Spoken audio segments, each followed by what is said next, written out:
Hello friends. आज हम discount पढ़ने वाले हैं। डिस्काउंट को हिंदी में बट्टा कहते हैं। पहले हम डिस्काउंट्स के बारे में जान लेते हैं कि इसे कहते क्या हैं और ये होता क्या है।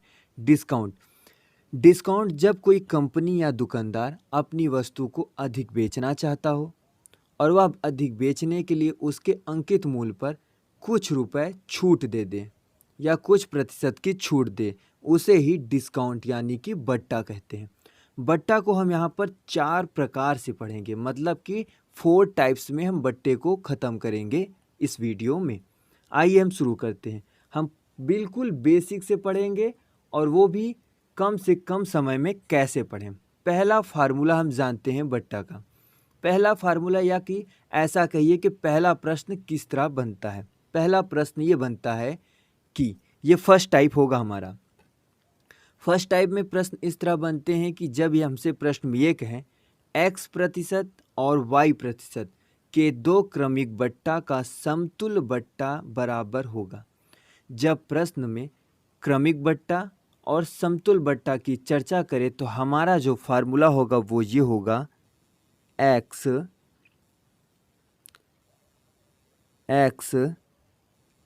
प्लस y माइनस XY/100 प्रतिशत। जब समतुल्य बट्टा की चर्चा करेगा तब हम इस फार्मूले का यूज़ करेंगे। समतुल्य बट्टा या क्रमिक बट्टा भी अगर प्रश्न में आता है तो हम इसी फार्मूले का यूज़ करेंगे। अब इस फार्मूले में मान को कैसे रखना है हम प्रश्न के माध्यम से समझते हैं। प्रश्न है 10% और 20% के दो क्रमिक बट्टों का समतुल्य बट्टा ज्ञात करें। प्रश्न में रहेगा, हमने फार्मूला अभी देखा है, x plus Y minus X into Y by 100%। अब इसी फार्मूले को यहाँ पुट करते हैं। x की जगह पर 10 है, प्लस y की जगह पर 20 है, माइनस 10 गुणे 20, और इसका अब हम भाग कर देंगे 100 से, और यही प्रतिशत जो आएगा हमारा यही समतुल्य बट्टा होगा। प्रश्न में अगर समतुल्य बट्टा की चर्चा नहीं करता है तो उसका फार्मूला अलग होता है, मैं उसे भी आगे आपको बताऊंगा। अब इन दोनों को जोड़ देते हैं, ये हो जाएगा 30 माइनस यहाँ से 100 का 2 जीरो ऊपर इससे और इससे कट जाएगा, यहाँ पर 2 हो जाएगा और ये बराबर हो जाएगा 28 के। ये बराबर हो जाएगा 28% के। जब 30 माइनस 2 करेंगे तो 28% आएगा और हमारा राइट आंसर 28% होगा। अब अगला है, जब हमसे प्रश्न में समतुल्य बट्टा की चर्चा ना करे तो। अब देखिए, प्रश्न हमसे पूछता है कि यदि कोई दुकानदार अपनी वस्तु पर x% अधिक मूल्य अंकित करे, तत्पश्चात अंकित मूल्य पर y% छूट दे तो सौदे में हुआ लाभ या हानि प्रतिशत हमसे पूछता है। जब हमसे समतुल्य बट्टा या क्रमिक दो बट्टे की चर्चा ना करे तो हम दूसरे फार्मूले का यूज़ करते हैं। वो फार्मूला होता है x minus Y minus XY भागे 100%। जब समतुल्य बट्टा की चर्चा करेगा तो यहाँ पर हम प्लस का साइन करेंगे, और जब हमसे समतुल्य बट्टा की चर्चा नहीं करेगा तब हम यहाँ पर माइनस का साइन करेंगे। अब हम इस पर एक प्रश्न को करते हैं। एक दुकानदार अपनी वस्तु को 20% अधिक मूल्य अंकित करता है तथा नगद खरीदारों पर 12% छूट देता है। इस प्रकार सौदे में हुआ लाभ प्रतिशत ज्ञात करो। मैंने अभी आपको फार्मूला बताया है, x minus Y minus X into Y by 100%। x की जगह पर 20 है, माइनस y की जगह पर 12 है, माइनस 20 गुणे 12 भागे 100। 20 और 12 को जब माइनस करेंगे तो ये 8 हो जाएगा, 8 हो जाएगा। अब यहाँ से देखिए, 20 से इसे काटेंगे 5 बार में जाएगा, और 5 को जब 12 में काटेंगे ये हो जाएगा 2.5। ये हो जाएगा 2.4, सॉरी ये हो जाएगा 2.4, 2.4। जब 8 में 2.4 घटाएंगे तो ये 5.6 हो जाएगा। ये हमारा 5.6, ये हमारा राइट आंसर होगा। ये हमारा टाइप 2 था। पहला टाइप समतुल बट्टा था। दूसरा टाइप के प्रश्न जो पूछते हैं वो इस तरह पूछते हैं कि जब हमसे समतुल बट्टा की चर्चा ना करें तब। अब हम अगला देखते हैं तीसरे टाइप। तीसरे टाइप को हम यहाँ पर डायरेक्ट देखते हैं प्रश्नों के माध्यम से। इस पे कोई फार्मूला नहीं होता है। देखिए इसमें कैसे प्रश्न कहते हैं। कहता है प्रश्न में एक पंखा का सूची मूल्य 1500 रुपये है, उस पर 20% का 1 बट्टा दिया जाता है। अब किसी ग्राहक को कितना अतिरिक्त बट्टा दिया जाए ताकि वस्तु का शुद्ध मूल्य 1104 रुपये हो जाए। प्रश्न ये कह रहा है कि एक 1500 रुपये का कोई भी वस्तु है, उसका मूल्य जो है 1500 रुपये है। उस पर हमें 2 बट्टा देना है। पहला बट्टा वो 20% का दे चुका है। दूसरा इसी 1500 रुपये में कितने का बट्टा दे कि इसका मूल्य जो है 1104 रुपये हो जाए। जैसे प्रश्न कह रहा है वैसे ही इस पर हम मान को पुट करते हैं। देखिए 1500 रुपये है। जब ये 20% का बट्टा देता है तो ये 80 हो जाता है, और जब हम किसी प्रतिशत को भिन्न बदलते हैं तो 100 से भाग कर देते हैं। 80/100 गुणे करेंगे। अगला बट्टा हमें नहीं पता है। अगले बट्टा को हम 100 - x भागे 100 बराबर 1104। 1104 जब हम ये 2 बट्टा दे देंगे तो इसका मूल्य जो होगा वो 1104 रुपये हो जाएगा। प्रश्न में हमसे यही कह रहा है। अब हम इसे काटते हैं। यहाँ से 00 से 00 कट जाएगा। अब 15 को 80 से जब गुणा करेंगे तो ये हो जाएगा 1200। और 1200 में ये 00 से इस 00 को हम कैंसिल कर देंगे। ये यहाँ पे हो गया 12। अब 12 को हम इस साइड जब भेजेंगे तो ये भाग हो जाएगा। और जब हम 1104 को 12 से जब काटेंगे तो 92 आएगा। 92 ये हो जाएगा 100 - x बराबर 92। x बराबर उधर हम भेजेंगे तो 100 - 100 - 92 हो जाएगा, और इसे जब हम माइनस करेंगे तो ये 8 हो जाएगा। मतलब x का मान 8 हो जाएगा। यहाँ पर हमें जो दूसरा ग्राहक को अतिरिक्त दूसरा बट्टा देना था वो 8% का देना था। हमारा 2 टाइप खत्म हो गए। 3 टाइप हमने खत्म कर लिया। अब हम चौथा टाइप देखते हैं। चौथा टाइप क्या है?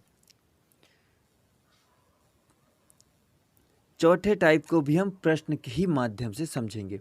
देखिए एक दुकानदार अपनी वस्तु के अंकित मूल्य पर 10% की छूट देने के बावजूद भी 10% का लाभ प्राप्त करता है।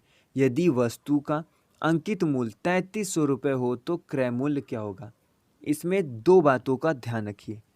अंकित मूल्य सदैव क्रय मूल्य से ज़्यादा होता है, और विक्री मूल्य भी सदैव क्रय मूल्य से ज़्यादा होता है।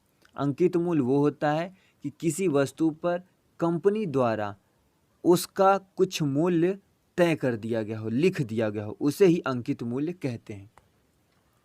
अब देखिए जब 10% की छूट दे देगा तो वो हो जाएगा 90%, और जब 10% उसके बावजूद भी वो 10% का लाभ प्राप्त करता है, इसका मतलब वो हो गया 110%। आपको ऐसे प्रश्नों को ऐसे पहले लिख लेना है कि 10% की छूट दिया तो 90%, जब 10% का लाभ प्राप्त हुआ तो 110%। अब जो भी मूल्य अंकित मूल्य हमें दिया हो उसे हम लिख लेते हैं। अंकित मूल्य हमें दिया है 3300 रुपये। 3300 रुपये। हमें अब करना क्या है? हमें यहाँ पर ये देखना है कि प्रश्न में हमसे पूछ क्या रहा है। क्रय मूल्य पूछ रहा है। क्रय मूल्य अंकित मूल्य से कम होता है। अंकित मूल्य से कम होता है तो कम मतलब नीचे ज़्यादा, नीचे ज़्यादा का मतलब इन दोनों प्रतिशत में जो बड़ी संख्या होगी उसे हम नीचे लिख देंगे और जो छोटी होगी वो उसे ऊपर। बस इतना समझना था इस प्रश्न में।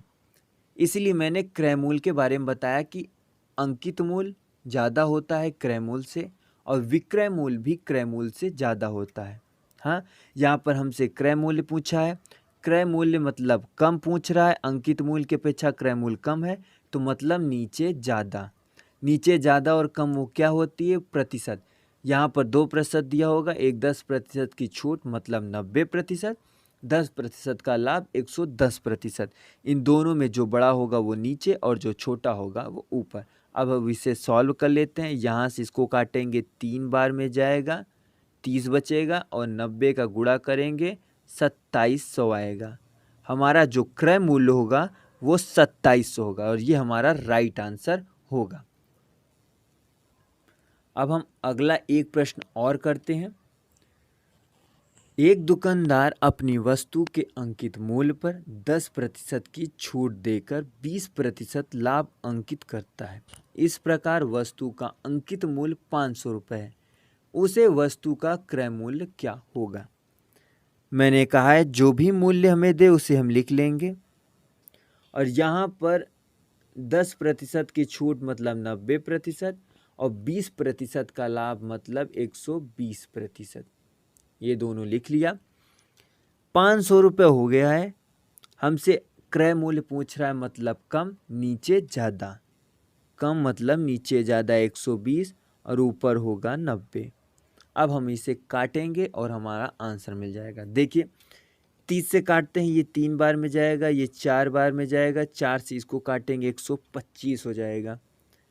125 गुणे 3 मल्टीप्लाई करेंगे तो आ जाएगा 375 और ये हमारा राइट आंसर होगा। एक प्रकार के प्रश्न कभी कभी पेपरों में और पूछ लेता है, तो आइए हम उसे भी जान लेते हैं साथ में ही। ये लास्ट होगा और हमारा डिस्काउंट पूरा ख़त्म हो गया, इससे बाहर कोई प्रश्न नहीं बनता है। देखिए इसमें कहता है क्या, यदि कोई दुकानदार X वस्तुओं को खरीदकर Y वस्तु मुफ्त में दे तो ग्राहक द्वारा प्राप्त लाभ प्रतिशत या हानि प्रतिशत कुछ भी आपसे पूछेगा तो कैसे करेंगे?